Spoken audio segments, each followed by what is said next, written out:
En sistema nervioso periférico tenemos entonces los anficitos o células satélites que los cuerpos de estas células están, o sea, las células en el ganglio de las neuronas están separadas o están rodeadas por estas células, los anficitos, que son como células aplanadas que se observa en regiones de la neurona, del sistema nervioso periférico, de los ganglios periféricos, y la cápsula que están formando se continúan con el axón de la neurona y entonces de esta manera los segmentos iniciales de los axones están cubiertos por células satélites. La función de entonces es la de protegerlo, pero además también tienen como dice acá, una intensa actividad pinocítica, es decir, que adquieren e intercambian sustancias con las neuronas, o sea que tienen participación activa, o sea, regulando el intercambio de las células de las neuronas con el medio exterior. Acá entonces las células de Schwann, que son las siguientes células, están en el sistema nervioso periférico, son las que encargadas de formar las vainas de mielina o rodear los axones con vainas de mielina. Entonces pueden formar axones mielínicos, en este caso forman la vaina de mielina, y o sea, su función es similar a la de los oligodendrocitos en el sistema nervioso central, solo que acá el sistema es distinto, o sea, rodean con una capa de membrana a una parte del axón. Pero hay dos opciones, que formen una vaina de mielínico, un axón mielínico o un axón amielínico. O sea, los axones siempre están rodeados por una célula de Schwann en el sistema nervioso periférico. Pero cuando son mielínicos vemos que una única célula de Schwann, fíjense que a diferencia del oligodendrocito acá, todo el citoplasma de la célula de Schwann está rodeando el axón. No es una proyección, sino que es toda, o sea, como que la célula se empieza a estirar y lo va envolviendo y lo envuelve en varias capas. También de esta forma entonces genera segmentos cubiertos por células formando una porción de la vaina de mielina. Acá en el centro está el axón y en este tenemos la célula de Schwann por fuera y todas las prolongaciones citoplasmáticas que van a tener los fosfolípidos y proteínas generando la vaina de mielina. Y esto es, una célula de Schwann genera una vaina de mielina en un único axón. En este caso, forma la vaina de mielina y genera un axón mielínico.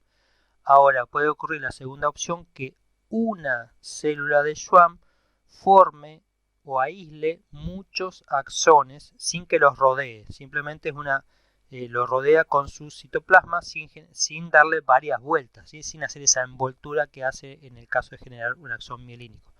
En este caso que no hay una empaquetización, digamos, ¿sí? O ese envoltorio de los axones, sino que una célula de Schwann genera un aislamiento más laxo, podríamos decir, del medio extracelular de muchos axones.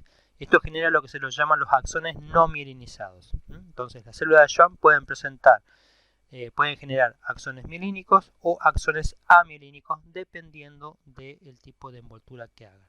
En este caso también fíjense que hay una célula de Schwann, un espacio, una célula de Schwann. Entonces esto genera también los nodos de Ranvier en el sistema nervioso periférico. Y de esta manera entonces podemos ver que las capas de mielina están formadas por proteínas y lípidos. Ven acá cómo va envolviendo mientras se va generando y empieza, esta parte va dando vueltas y se va rodeando y cada vez más hasta generar hasta entre 50 y 100 vueltas de esta prolongación de la membrana plasmática.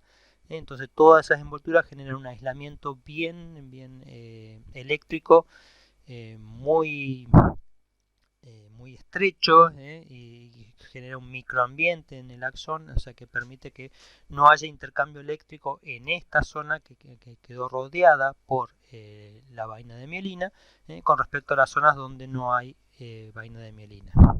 Entonces estas vainas de mielina en el sistema nervioso periférico están producidas por las células de Schwann, mientras que en el sistema nervioso central por los oligodendrocitos. Son las principales diferencias que vamos a encontrar, y que los axones amielínicos están formados por estas células de Schwann en el sistema nervioso periférico. La función de la vaina de mielina o de la capa de mielina es la de actuar como aislante eléctrico. Las fibras nerviosas se pueden reparar parcialmente cuando se corta una fibra nerviosa, cuando se corta un axón por algún accidente, por alguna, no sé, se cortó una parte del cuerpo que dañe un axón que está rodeado por su vaina de mielina. Tiene en el sistema nervioso periférico tiene cierta capacidad de reparación, se puede reparar de manera lenta, pero lo logra hacer. Mientras que en el sistema nervioso central esto no ocurre. Cuando se corta un nervio, en este caso hay una degeneración de esta parte, de la parte anterógrada, de la parte que conecta con la fibra, y la parte retrógrada se retrocede y las células de Schwann se van a encargar, o sea, también van a degenerar, pero se vuelve a generar como una... se regeneran las células de Schwann para formar nuevamente un conducto que va a ir guiando a ese axón que se cortó, lo que quedó. La parte anterógrada degenera, la parte retrógrada, lo que queda por detrás, lo que está más cerca del cuerpo celular, va a emitir nuevamente proyecciones o se va a ir alargando poco a poco, siendo guiado por las células de Schwann para llegar hasta la célula, el objetivo, la célula blanco, la célula diana que se le dice, donde vuelve a contactar entonces y establecer contacto sináptico nuevamente, por ejemplo, con esta fibra muscular. Acá está indicando que en el periodo que se cortó, al no recibir estimulación sináptica, esta fibra muscular empieza a atrofiarse por denervación, porque no hay inervación. La denervación es la falta de llegada de la fibra nerviosa. Entonces ahí se produjo la atrofia, pero cuando se reconecta, las células de Schwann vuelven a generar las vainas de mielina. Hay unas vainas, acá no hay vainas de mielina, sino que son células de Schwann sin generar vainas, pero luego se reorganizan y vuelven a generar la vaina de mielina una vez que se establece el contacto sináptico.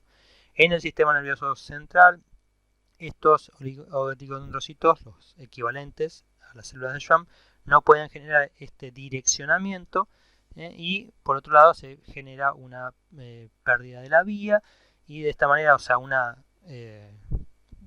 pérdida o ruptura de un axón a nivel del sistema nervioso central no tiene la misma capacidad de regeneración o de restablecimiento de la función que si ocurre en el sistema nervioso periférico. Bien, ahora entramos en otro concepto importante que es de cómo están distribuidas entonces la sustancia blanca y la sustancia gris. ¿Y qué es la sustancia blanca y qué es la sustancia gris? Entonces, vamos a ver que los cuerpos neuronales, el soma de la neurona, se agrupan en distintos patrones, ya sea en el cerebro o en las distintas regiones del cerebro y en la médula espinal. Los cuerpos neuronales tienden a estar agrupados en zonas, y los axones suelen agruparse en haces. Es decir, acuérdense, entonces tenemos una neurona y una neurona genera un axón. Todos los cuerpos neuronales tienden a estar más o menos relativamente ubicados en una misma región, ya sea en el cerebro o en la médula espinal. Y a su vez, las proyecciones, los axones, se van agrupando también en lo que se llaman los haces axónicos, o los haces de fibras, o sea, por esos axones, y a su vez se van agrupando en tracto y generan los nervios, o sea que los nervios están formados por axones. La sustancia blanca está constituida por axones mielínicos, o sea, muchas neuronas proyectan sus axones y esos axones se juntan, axones mielinizados, para generar lo que se llama la sustancia blanca. ¿Por qué? Porque a simple vista se lo ve blanco, y blanco debido a la cantidad de vainas de mielina que contiene. En cambio, la sustancia gris está formada por cuerpos neuronales, fundamentalmente por los cuerpos neuronales, las dendritas, los terminales axónicos, los axones amielínicos y la neuroglía. Entonces tenemos este conjunto de células. Lo que importante es que en esa zona ubicamos los cuerpos de la neurona, o sea, el axón también es parte de la neurona, pero no es el cuerpo de la neurona. O sea que cuando está mielinizado y está por fuera, constituye la sustancia blanca. Y en las zonas donde se agrupan, estos cuerpos neuronales junto con las dendritas, los terminales axónicos, los axones amirínicos y la neuroglía forman la sustancia gris. En el cerebro, si hacemos un corte frontal del cerebro que estamos viendo acá, la sustancia gris se ubica periférica, es decir, se ubica en lo que se llama la corteza. Esto es lo que está hacia afuera del cerebro. O sea, si hacemos el corte, entonces lo que queda hacia afuera, vamos a ver que la sustancia gris es periférica, está por fuera generando la corteza cerebral y algunos núcleos dentro del cerebro que se los llama núcleos grises, y la sustancia blanca es interna. Todo esto que está acá en blanco, incluso acá en la unión entre los dos hemisferios cerebrales, es sustancia blanca. Entonces, en esta zona periférica están los cuerpos neuronales y en esta zona están los axones mielínicos. En la médula espinal, si hacemos un corte transversal de la médula espinal, vamos a ver que la sustancia gris se distribuye de manera central, con esta forma de mariposa o de H, y la sustancia blanca queda por fuera de la sustancia gris, formando entonces un envoltorio alrededor de la sustancia gris. O sea, en sistema nervioso central o a nivel de cerebro, la sustancia gris es fundamentalmente periférica. A nivel de la médula espinal, la sustancia gris es fundamentalmente central o interna. Y la sustancia blanca acá es interna y acá es externa. ¿Sí? Entonces esas son las principales diferencias en cuanto a la distribución. ¿Qué es la sustancia gris? ¿Qué es la sustancia blanca? Y cómo se distribuye. Bien, ahora, ¿cómo es que transmiten información las neuronas? ¿Sí? Las neuronas se comunican a través de señales eléctricas. Señales eléctricas generadas ¿por quién? Por movimientos de iones, de cationes y de aniones. Las neuronas presentan entonces, se comunican a través de señales eléctricas porque son células excitables. Y cada neurona presenta dos tipos de señales eléctricas que se los llama potenciales graduados o potenciales de acción. Los potenciales graduados son señales eléctricas que se generan en una distancia corta, o sea, permiten la transmisión de una distancia corta dentro de la misma neurona. Digamos, es el que detecta un cambio en una parte de la neurona y lo puede llevar hasta el cuerpo. En cambio, el potencial de acción genera una comunicación a través de largas distancias, es decir, desde todo el cuerpo celular y neuronal, o sea, el que transmite básicamente la información desde el cuerpo neuronal hasta el extremo del axón. Entonces, ¿qué es un potencial de acción? Es una señal eléctrica y esa señal eléctrica se propaga por toda la superficie de la membrana plasmática de la neurona, es decir, o más bien dicho, a lo largo del axón, de todo el axón de una neurona. ¿Cuál es el origen o por qué está generado un potencial de acción? Por el movimiento de iones, como habíamos dicho, ¿sí? Acá es muy importante que recordemos que el sodio está más concentrado afuera en el líquido extracelular y el potasio en el líquido intracelular.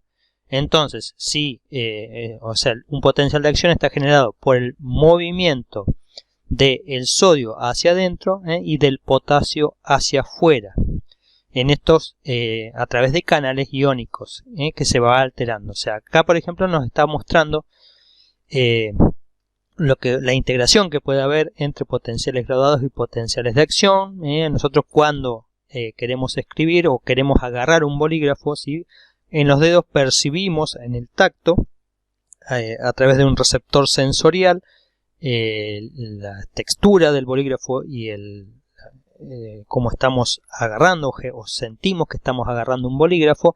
Esto genera inicialmente un potencial graduado a medida que lo agarramos y depende, podemos decir, bueno, cuál es la presión que estamos ejerciendo y mientras más presión ejercemos ahí nos hacemos conscientes de que estamos percibiendo un bolígrafo. Esto va a terminar generando potenciales graduados que terminan produciendo un potencial de acción que viaja desde a través de una neurona aferente desde la parte periférica de nuestro cuerpo hasta la médula espinal y de la médula espinal lo lleva hasta el sistema, o sea, ya está en el sistema nervioso central, pero lo lleva hasta la corteza cerebral, ¿sí? Porque en la corteza cerebral es donde hacemos conscientes las percepciones. Como nosotros estamos percibiendo que tenemos un bolígrafo, en este caso agarrado, tiene que llegar a la zona sensorial de nuestra corteza, donde, bueno, vamos a decidir, o sea, fíjense que acá en el medio se integra, está con una neurona,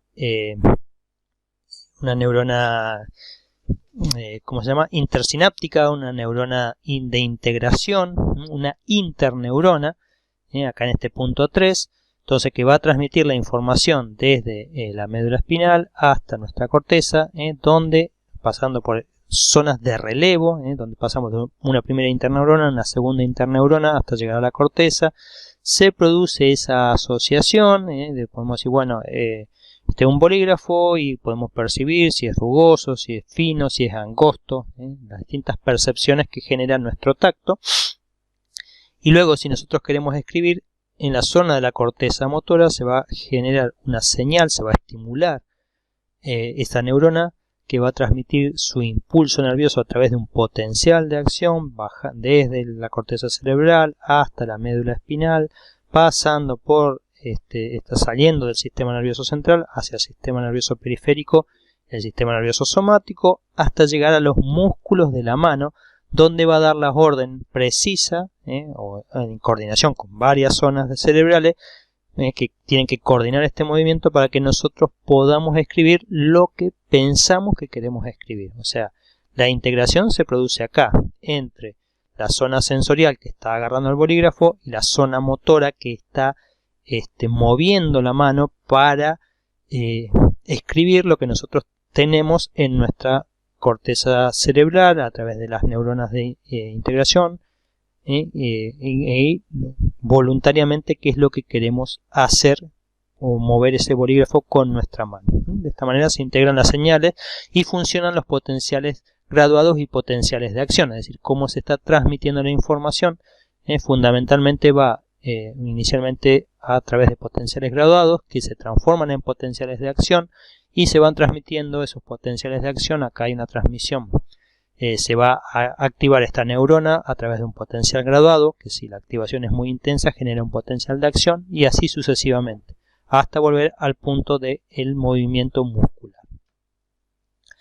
Bien, la generación de estos potenciales graduados y los potenciales de acción tiene que ver con dos características fundamentales de la membrana plasmática. Por un lado es que exista una diferencia de cargas, o sea, lo que se llama un potencial de membrana, que ya hemos visto, pero vamos a ir repasando, y además la presencia de canales iónicos, o sea, poros por donde pasan los iones, a favor de gradientes generalmente cuando queremos mover esas cargas.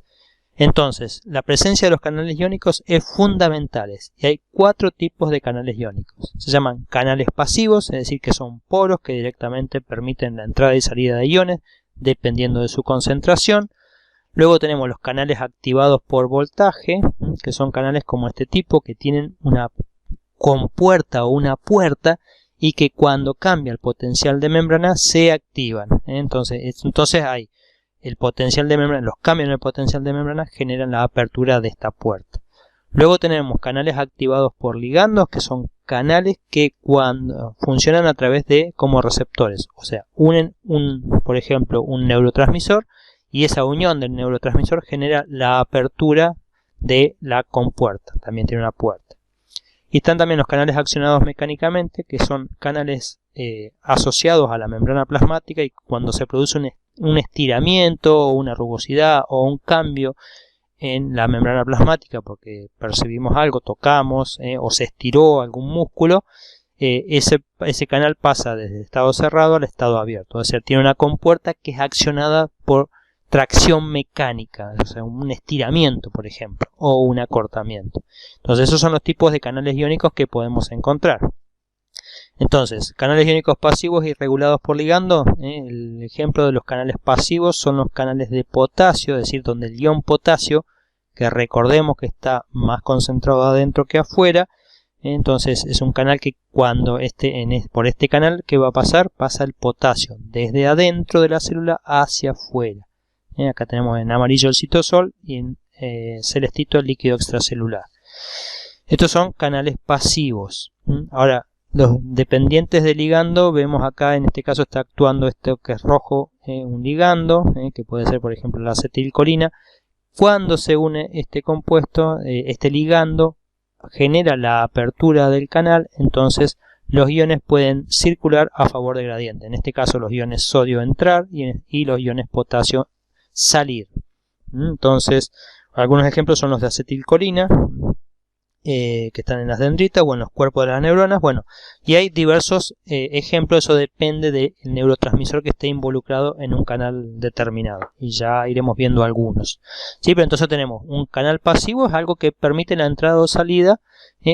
Otra característica que tienen los canales, los que se llaman, son muy selectivos. O sea, hay canales pasivos exclusivos para potasio, canales pasivos exclusivos para sodio o exclusivos para cloro en general. Y acá pasa lo mismo con los canales activados por ligando. Algunos son inespecíficos, como este de acetilcolina, que pueden dejar pasar calcio, sodio, potasio, y va a depender de las concentraciones. Otros, en cambio, son más específicos. Otro de los canales, bueno, tenemos los operados mecánicamente. Esto, como les decía, cuando se produce un estiramiento en la membrana plasmática, abren su compuerta y permiten el pasaje de iones. Puede ser el sodio que ingrese, o el potasio que salga, o el calcio que ingrese. El calcio generalmente también está más concentrado afuera. De esta manera operan, por ejemplo, los receptores auditivos en el oído, los de presión en la piel y el tacto en la piel, y los de estiramiento en los órganos. Y otra forma, la cuarta forma de canales iónicos que vamos a encontrar, son los canales iónicos dependientes de voltaje. Quiere decir que cuando cambia el potencial de la membrana, fíjense que un voltaje generalmente tiene un potencial negativo, más carga negativa dentro que afuera de la célula. Entonces eso determina que, por ejemplo, en una neurona un voltaje típico es de menos 70 milivolts.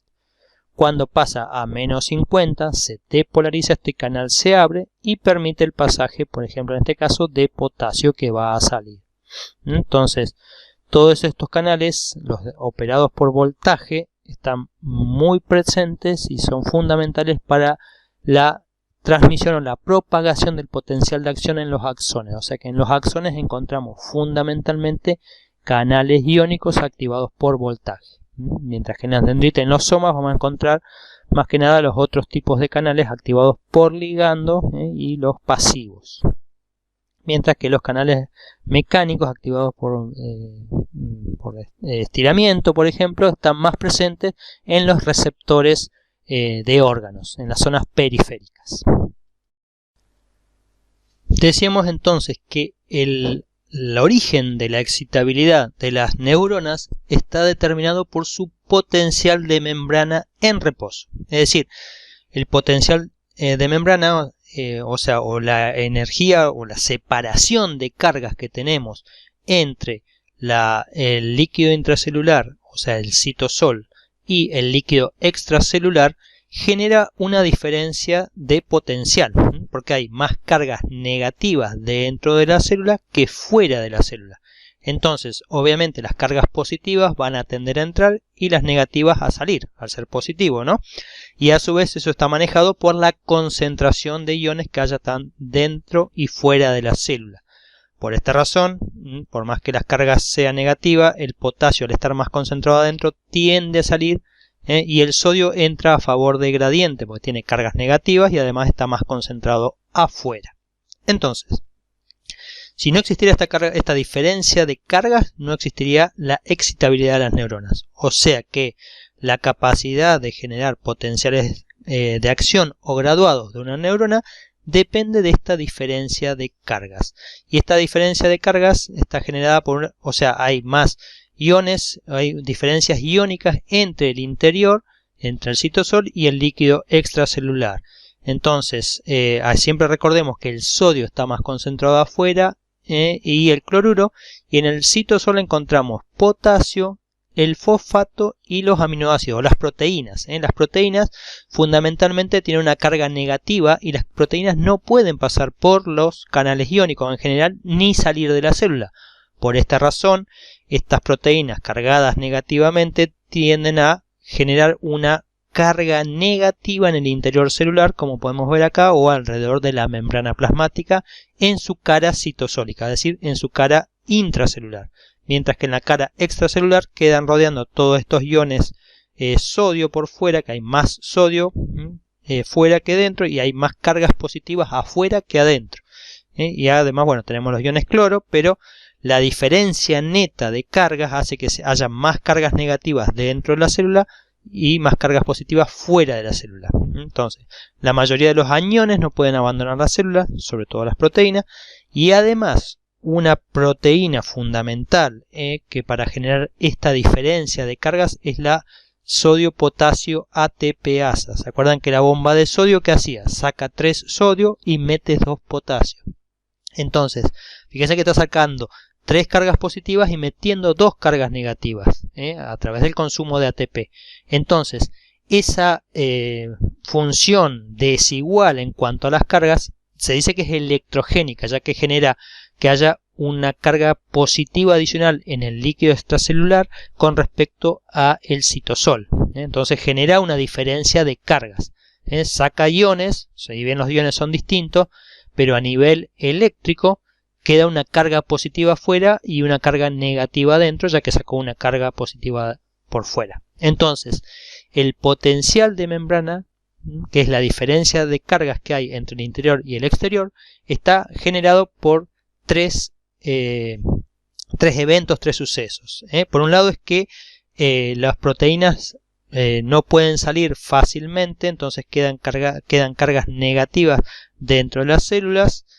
Hay una distribución distinta, tendemos a tener más sodio y cloro por fuera y potasio y fosfatos dentro de la célula. Y por otro lado, la bomba de sodio-potasio ATPasa, al movilizar los iones, genera una diferencia de cargas. Entonces esas son las 3 principales causas por las cuales se genera un potencial de membrana en reposo. Recordemos entonces que las neuronas tienen un potencial negativo, o sea, siempre estamos hablando de, cuando uno dice qué potencial tiene, nos estamos refiriendo o hacemos referencia al potencial dentro de la célula, dentro de la neurona. Entonces, generalmente tienen un potencial de reposo de menos 70 milivolts, o sea, es negativo. Ahora, cuando hablábamos de potencial graduado, los potenciales graduados son cambios en el potencial de membrana y va a generar que una célula esté más o menos polarizada, que este potencial de reposo sea más bajo, sea más negativo o sea más positivo. Entonces, los potenciales graduados ocurren principalmente en las dendritas y en el cuerpo celular, porque es donde tenemos receptores o canales iónicos activados por ligandos, que es como se transmite la información. Entonces, esto va a hacer que la célula esté más polarizada, o menos polarizada. Y en este caso se dice se hiperpolariza o se depolariza. Ven que acá dice hiperpolarizante, se hace más negativo, y esta depolarizante se hace más positivo. Entonces, cuando un estímulo abre o cierra un canal regulado por ligando o un canal accionado mecánicamente, también podría generar este tipo de respuestas. Entonces, hay canales que son despolarizantes y hay canales que son hiperpolarizantes. Es decir, si un canal genera, por ejemplo, un canal activado mecánicamente, cuando le aplicamos presión, se abre y permite pasar calcio, por ejemplo, o sodio, o sea, entran más cargas positivas, esto genera que el potencial de membrana se haga menos negativo, o sea, suba el potencial de membrana, por lo tanto se dice que es despolarizante, porque se pierde el potencial. Cuanto más se acerca a cero el potencial de la membrana, se dice que está más depolarizado. Si se aleja más de cero, si estamos de menos 70 pasamos a menos 90, ahí se hiperpolariza. Es una neurona que va a costar más que responda. En cambio, cuando está despolarizada, es más fácil que responda a la neurona. Entonces, acá tenemos, por ejemplo, un receptor de glicina, que es un neurotransmisor. Aparte de ser un aminoácido, es un neurotransmisor a nivel central. Cuando se une la glicina, genera la apertura de un canal para cloro. Entonces, acá fíjense que el cloro, que tiene carga negativa, va a entrar en la célula gracias a su gradiente de concentración. Entonces el cloro entra dentro de la célula y lo va a hacer más negativo, o sea que lo aleja de cero, entonces es hiperpolarizante. Acá tenemos una canal de acetilcolina un receptor de acetilcolina, cuando se une la acetilcolina genera la apertura del canal y por ese canal puede entrar sodio, calcio y salir potasio. El efecto neto es que entra más cargas positivas de las que salen, por lo tanto este canal se va a depolarizar, va a estar más cerca de cero, su potencial de membrana sube, se acerca a cero, entonces se despolariza. Entonces, los canales activados mecánicamente y los que dependen del ligando van a estar presentes, yo les decía, más que nada en las dendritas de las neuronas sensitivas y en los cuerpos celulares o en esas zonas en las interneuronas y en la zona de las neuronas motoras. Entonces, generalmente los potenciales graduados están presentes en estos lugares y se los llama graduado ¿por qué? Porque la intensidad del cambio en el potencial de membrana va a depender de la intensidad del estímulo. Mientras más estímulo le dé, ven cómo el potencial cambia un poquito, acá cambia más y acá cambia mucho más. ¿Sí? Entonces, la proporción en que cambie ese potencial de membrana depende de la intensidad del estímulo y de también la distancia. ¿Por qué? Pues se dice que este potencial va disminuyendo a medida que se desparrama o difunde o progresa a través de la dendrita. Es decir, si la recibimos en una zona de la dendrita y está muy alejada del cuerpo neuronal, o sea, es probable que si fue un solo estímulo, ese potencial sea muy bajo y se vaya perdiendo su intensidad, este cambio, a medida que progresa en la dendrita. Por eso también disminuye con la distancia y es dependiente de la intensidad del estímulo. Ahora, si los estímulos son muy cercanos, entonces se pueden sumar estos potenciales graduados.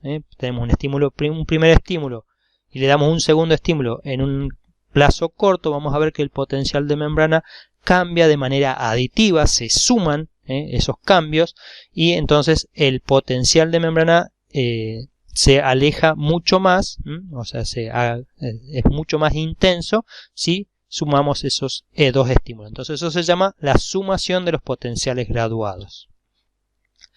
Ahora, el potencial de acción es distinto. El potencial de acción o impulso nervioso son esa serie de procesos que ocurren de manera muy rápida, muy veloz, fundamentalmente en el axón.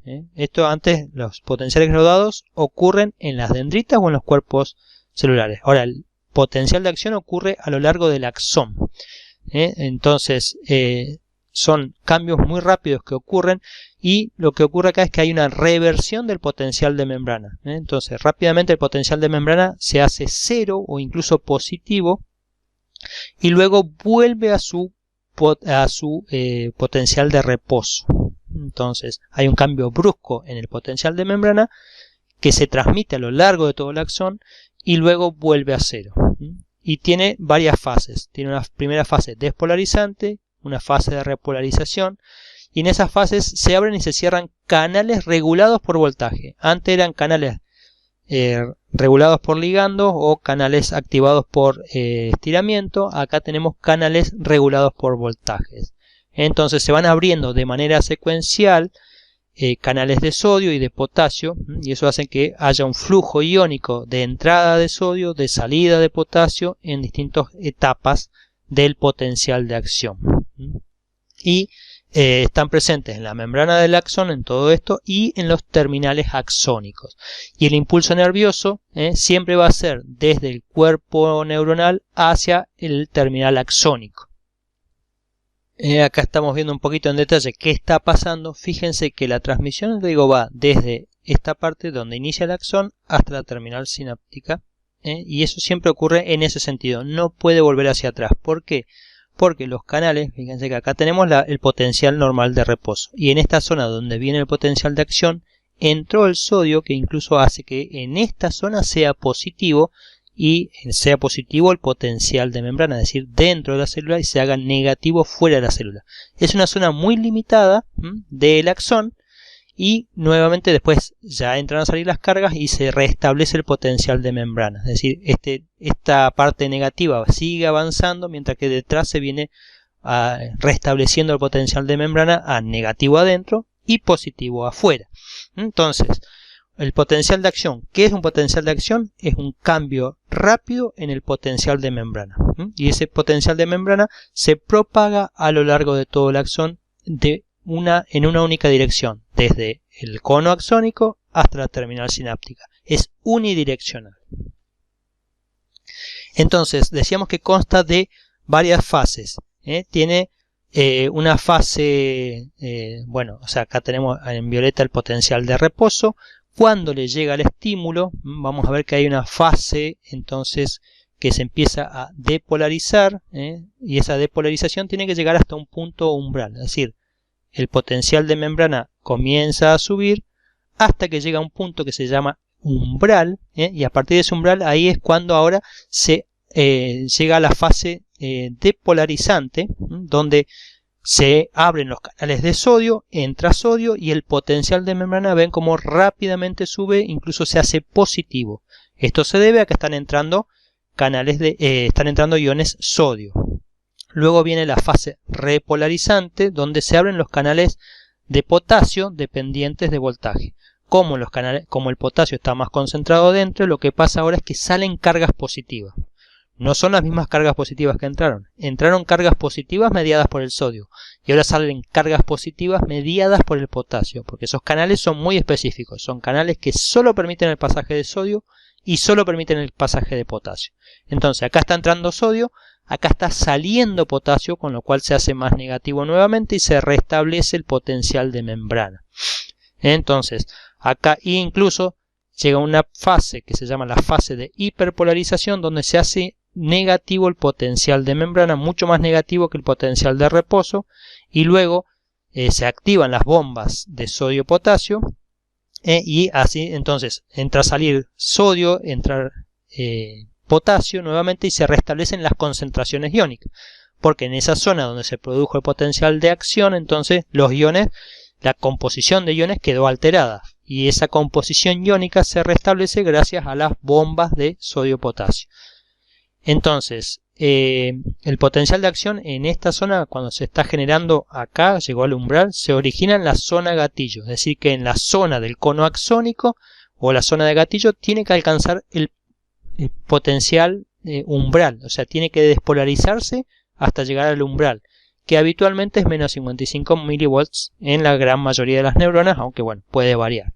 Y esto dice, sigue el principio de todo o nada. Es decir, que cuando llegó al umbral y o sea, a un potencial en el que se abren los canales de sodio, el evento va a ocurrir sí o sí. ¿Sí? O sea, una vez que se gatilló esta depolarización, no hay vuelta atrás. No se puede revertir esta etapa. Entonces, por eso sigue ese principio de todo o nada, que es distinto a los potenciales graduados. Los potenciales graduados va a depender del grado con que yo del grado de estímulo. Pero no es un evento todo o nada. En cambio, el potencial de acción se generó y ya no lo podemos frenar. Entonces, el tiempo que tenemos entre un potencial de acción y la capacidad de volver a generar otro potencial de acción se llama el periodo refractario. O sea, durante el periodo refractario, que fíjense que va desde acá hasta más o menos, o sea, hasta esta etapa es el refractario absoluto, y este es un periodo refractario relativo. O sea, en este periodo no se puede volver a generar otro potencial de acción. ¿Por qué? Porque se alteraron todas las composiciones iónicas. Hay canales que todavía están abiertos y se tienen que cerrar, como pasa acá en esta etapa. Entonces, en ese periodo no podemos volver a generar otro potencial de acción. Y ese periodo se lo llama periodo refractario. Si llegara otro impulso nervioso, o por más que se mantenga, la neurona no podría volver a generar otro potencial de acción. ¿Sí? Entonces, siempre decimos entonces que la información, para transmitir esta información entre los distintos sectores del cuerpo, ¿sí?, deben ser todos esos potenciales de acción de una neurona, o los potenciales graduados, tienen que trasladarse a la zona gatillo, y desde ahí llegar hasta los axones terminales. Siempre vamos a ver que el primero que se abre es el canal de sodio, permitiendo un ingreso rápido, que acá lo que está ocurriendo, bueno, después de un potencial de acción, acá vemos que está viniendo, por acá está más negativo, porque está saliendo potasio, pero acá se está generando el potencial de acción. Entonces, primero entra el sodio, generando la depolarización, y luego con esa depolarización se abren los canales de potasio, y entonces permite la entrada de potasio, con lo cual la membrana ahora se vuelve a ser negativa adentro y positiva afuera, generando la fase de repolarización. Después viene una fase de hiperpolarización, donde todavía permanecen abiertos los canales de potasio hasta que se cierran. Entonces en esta fase están todavía abiertos los canales de potasio, y una vez que se cierran, bueno, ahora viene la fase, ¿sí?, de las bombas iónicas que van a sacar el sodio y meter el potasio. Y de esta manera es como ese potencial de acción va viajando a lo largo del axón. Sí, acá lo tenemos nuevamente ejemplificado. Entonces, los potenciales de acción dependen de los canales de sodio y potasio activados por voltaje, sobre todo durante la fase de despolarización y repolarización. En el estado de reposo, los canales de sodio y potasio están cerrados.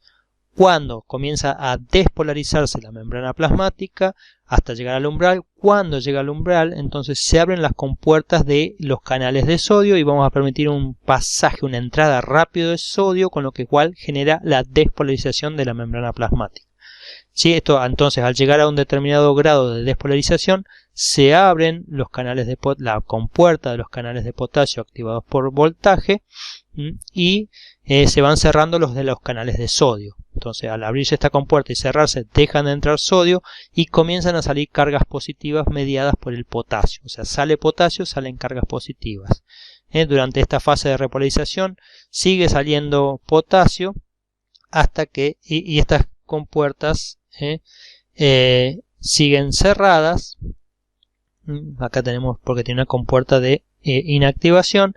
Se cierra, entonces al repolarizarse se cierran estos canales, se cierran esta segunda compuerta de los canales de sodio. Tiene dos compuertas, eso no es que nos importa tanto, pero sí que se está inactivado por voltaje, y acá se cierra porque volvió el voltaje. Se restablece el voltaje de la membrana plasmática, de la membrana celular, o sea, el potencial de reposo de la membrana se restablece. Incluso si sigue abierto estos canales, va a hacerse un poco más negativo, más hiperpolarizado, y luego las bombas de la sodio-potasio ATPasa vuelve a generar los gradientes iónicos, o a restablecer las concentraciones iónicas de sodio afuera y de potasio adentro de la célula. Y lo último entonces que vamos a ver de los potenciales de acción es que vamos a ver que existen dos tipos de propagación del potencial de acción. Dijimos que el potencial de acción se genera en la zona gatillo, en el cono axónico, y progresa hacia la terminal sináptica, ¿no? Pero esa conducción, o sea, esa transmisión que es a lo largo de todo el axón, puede ser de dos formas. Se dice de conducción continua o conducción saltatoria. Y esto depende de si el axón está mielinizado o no está mielinizado. En los axones amielínicos, y bueno, acá incluye las fibras musculares, ocurre una transmisión continua. Es decir, que el potencial de acción progresa a lo largo de todo el axón, porque se van abriendo y cerrando canales de sodio. O sea, se van abriendo canales de sodio y detrás de él se abren los canales de potasio, y así va progresando de manera continua a lo largo de todo el axón. En cambio, en los axones mielínicos ocurre conducción saltatoria, ya que los canales de sodio y potasio que van a generar la diferencia de potencial solo se concentran en los nodos de Ranvier, en la zona gatillo y en los nodos de Ranvier. Entonces, esta diferencia de potencial progresa de manera, o sea, se produce la diferencia de potencial. Acá no hay canales iónicos de sodio y de potasio, sino que esa despolarización generada en el axoplasma progresa hasta el siguiente nodo de Ranvier, a donde se van a activar los canales de sodio, luego los de potasio, y se produce el potencial de acción. Es como que el potencial de acción salta desde este nodo de Ranvier hasta este nodo de Ranvier, y así sucesivamente. Por eso se dice que es saltatorio. Entonces, fíjense que está en este primero, pasó al segundo, después pasó al tercero, hasta llegar a la zona de gatillo. Entonces, de esta manera, en este proceso, en la conducción continua, implica de manera continua y gradual ir abriendo canales de sodio y canales de potasio de manera continua, uno atrás del otro y a medida que va progresando por la fibra nerviosa, o sea, por el axón. En cambio, de la otra manera, tenemos una zona donde se abren canales de sodio, luego de potasio, se produce la depolarización y esa diferencia de cargas salta hasta el próximo nodo. Y se produce lo mismo, se abren canales de sodio, se abren canales de potasio, o sea, se abren canales de sodio, se depolariza. Esa carga negativa salta al siguiente nodo y así, salta al siguiente nodo, o sea, va saltando de nodo en nodo. No hay una conducción continua, sino que lo que se transmiten son cargas eléctricas de un nodo al otro. O sea que no hubo apertura y cierre de canales iónicos en las zonas donde existe la vaina de mielina. Entonces, vamos a ver que existe una diferencia de conducción. O sea, esta conducción continua es más lenta que la conducción saltatoria. Por lo tanto, las fibras que están mielinizadas transmiten la información nerviosa mucho más rápido que las fibras amielínicas, las fibras que carecen de vainas de mielina, las vainas de mielina reales. Entonces, la velocidad de propagación de un impulso nervioso está o depende del grado de mielinización que tenga este axón, el diámetro del axón y de la temperatura. Mientras el axón es más grueso, más rápido transmite la información. Entonces, y la información del impulso nervioso va más rápido en los axones mielínicos que en los amielínicos. O sea que es una forma mucho más eficiente, incluso genera menor gasto energético, porque solo transmite cargas. Ya es un poco lo que vemos acá. Entonces, la propagación saltatoria en axones amielínicos, o sea, solo se generan aperturas y cierres de canales iónicos en esta zona. La diferencia de carga se transmite hasta el próximo nodo y así de esta manera. Entonces, el impulso nervioso pasa de acá, salta al siguiente nodo y así sucesivamente. Bien, de esta manera concluimos entonces la primera de las clases del tejido nervioso, que todavía no lo terminamos. Vamos a continuar en la próxima clase, la segunda parte de la clase 17 sería.